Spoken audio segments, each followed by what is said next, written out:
I didn't expect you to be able to afford such a place. Great job, dear.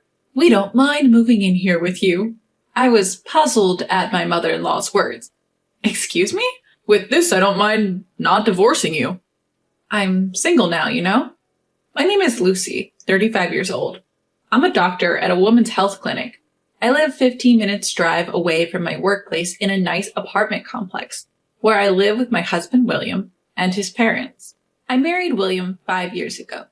At that time, he told me, "If we get married, we'll have to live with my parents. I'm an only child, and I have to take care of them." I knew from the time I was dating William that he was an only child, and I was prepared to live with that, so I replied, "Of course, that's not a problem." So, when I married William, we rented a slightly larger apartment and started living with his parents. When we first started living together, his parents told me, "You're a doctor, Lucy, and must be busy, right? Your father-in-law and I will take care of the household chores and the other things. Just focus on your work." They took care of all the cooking, cleaning, and other chores. Thanks to that, I was able to concentrate on my work. I thought the same was true for William. But half a year later, that drastically changed. Suddenly, William quit his job. Startled, I asked him, "What happened? Why did you quit?" Then, William said, "Well, I think I've done enough. I want to quit here to take a break, and then start again. Plus, even if I quit, we won't have trouble making ends meet with your earnings." Why would you do something like this without discussing it with me? You can't guarantee that you'll find another job, right? What if something happens to me? "There's no point in saying things like that. We have savings, so we'll be fine." Fine, but then the one who stepped into the conversation was my mother-in-law. "Now, don't be so hard on him, Lucy. William has been working hard so far, so he deserves a little break, don't you think? All you have to do is make up for his absence by working harder." Her words left me speechless. I had also been working hard, and how on earth was it fair to suggest that I should work even harder while William took a break? That's ridiculous. It's not like William was the only one having a tough time. At my words, my mother-in-law's face changed. Suddenly, she raised her eyebrows and said, "Now, let me tell you something, Lucy. You're not the only one who has it tough. While you were at work, your father-in-law and I were taking care of the house. We were also working. That, too, without any breaks. If you're going to talk like that, we'll stop doing all the household chores. You can manage on your own from now on." What? Leaving me stunned, my mother-in-law and William left the room to watch TV in the living room. From that day on, I was left alone to handle the household chores and my job. No one else would do them. My in-laws often ordered takeout for meals, perhaps because they'd get hungry if they didn't prepare anything. And they would often order expensive dishes like sushi and soon started demanding me to leave more money for food expenses. "Lucy, please, leave enough money for us to eat. Do you want us to starve? Please try to cut down on the food expenses." Even when I asked them to cut down on the food expenses, my mother-in-law would retort, "How cruel of you to ask us to cut down on food expenses while we're staying home without any luxuries. Learn to take care of your in-laws." "I didn't know you were such a cold person. Maybe we should get a divorce," he said. I was so fed up that I started leaving more money for food, and my in-laws and William lived a life of eating whatever they wanted. One day, during my work break, I went to a gas station near my hospital to do some quick shopping. When I was about to pay at the counter, I realized I didn't have my card. It also seemed like there was less money in my wallet. For a moment, I was puzzled, and then I rushed home immediately after work. When I got home and rushed into the living room, there was a brand new large television. "Oh, welcome back, Lucy. You're early today." "Why are you in such a rush?" "Oh, Lucy, isn't it nice?" All three of them had malicious smiles on their faces. "What is this? How did you afford this?" "We had savings, obviously." "Savings?" That's when my mother-in-law spoke up. "Oh, Lucy, we didn't know you were saving so much for us. You should have told us earlier if you're going to be such a dutiful daughter-in-law. Now we can buy a lot more things. You finally proved yourself useful as a daughter-in-law." I found my card on the table. "My card?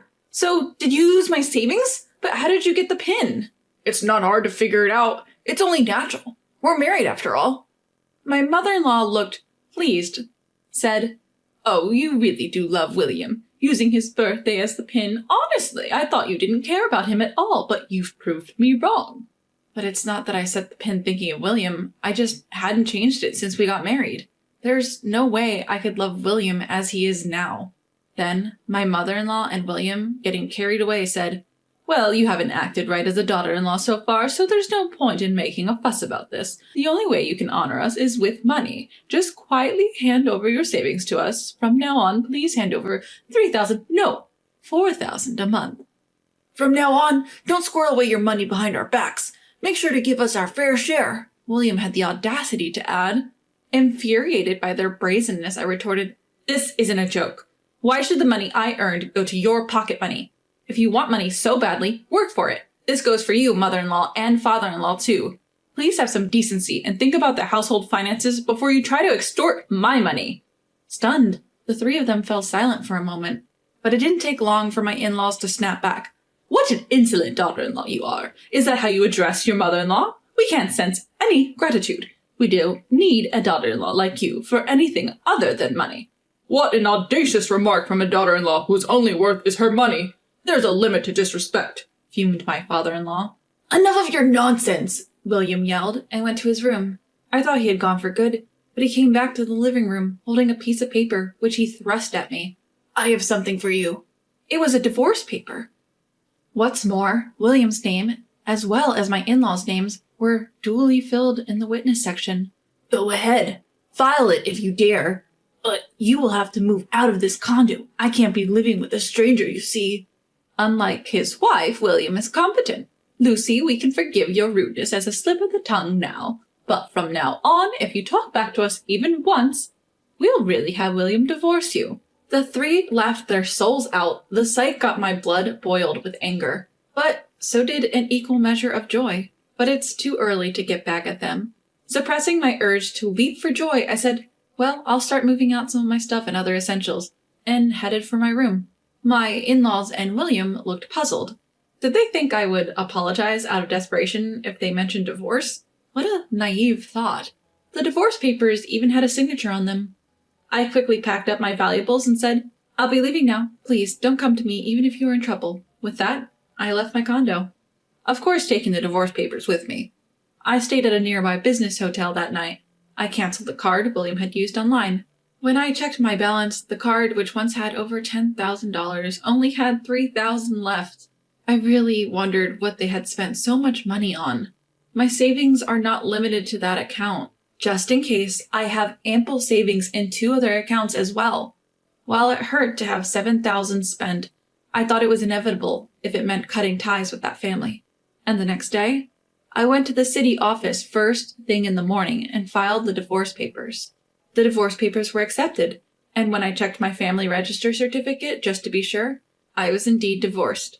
Finally, I had cut ties with that mother and son. While I wanted to jump out of joy, there were still things that needed to be done. I went to a real estate agency and took care of 2 matters. One of them was buying a house for myself using the money I had saved over the years. Through this experience, I truly understood the importance of living my own life freely.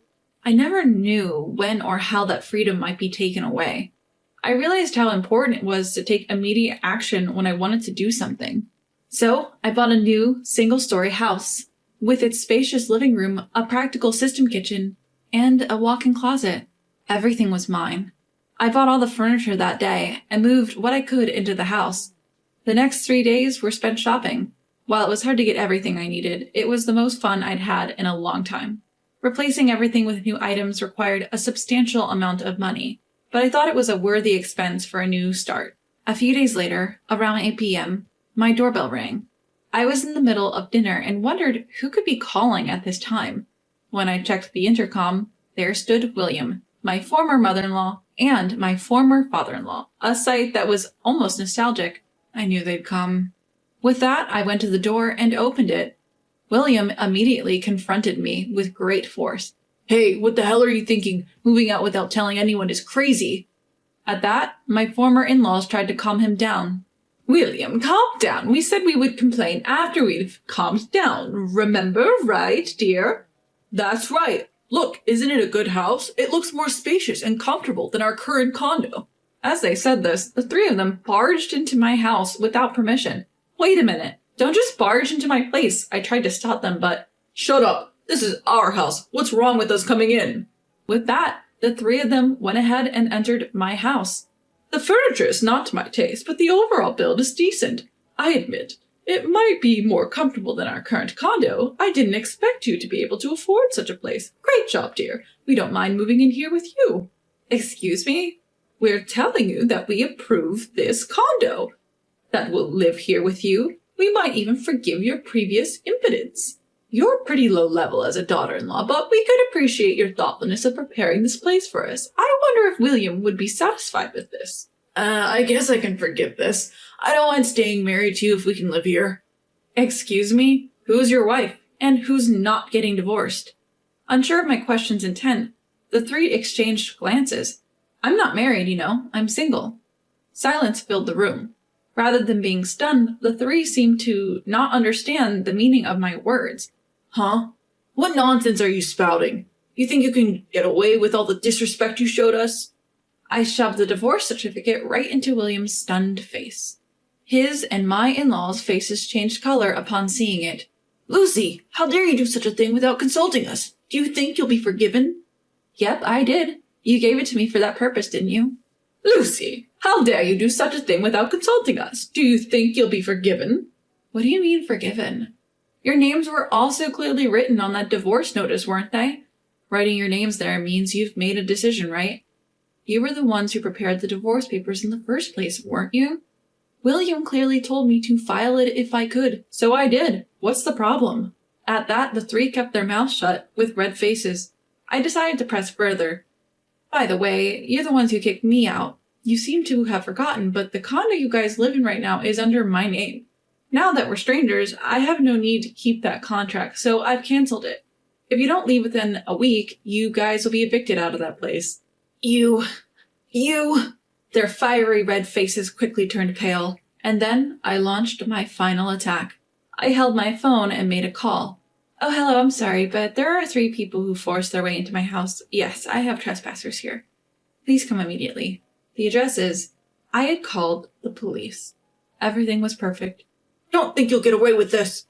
What a daughter-in-law. I can't believe you go so far as to call the police on your family. Remember this. How disrespectful of you. Each spat their parting words and fled from the house. And yet, I've been saying that I'm single. And so, my battle finally came to an end. I thought that those 3 would launch an attack at the hospital where I worked, but surprisingly, they never showed up. They seemed to have stubbornly stayed in the apartment even after the termination notice period of a week. And once I received a call from the real estate agent. However, I told them, those people are complete strangers to me. So it seems they were charged with trespassing and taken care of by the police. Afterwards, each of them was fined $1,000, but to no one's surprise, they didn't have such money. A relative from the countryside paid on their behalf, and apparently they were all forcibly taken to the countryside. By now, they are probably helping out on a farm for free at the relative's house. As for me, everything is going smoothly. My new life is so comfortable since I'd completely forgotten how wonderful living alone could be. Having been away from living for myself rather than anyone else for a long time, each day feels fresh. From now on, I plan to enjoy each day to its fullest, in order to make the most of my life.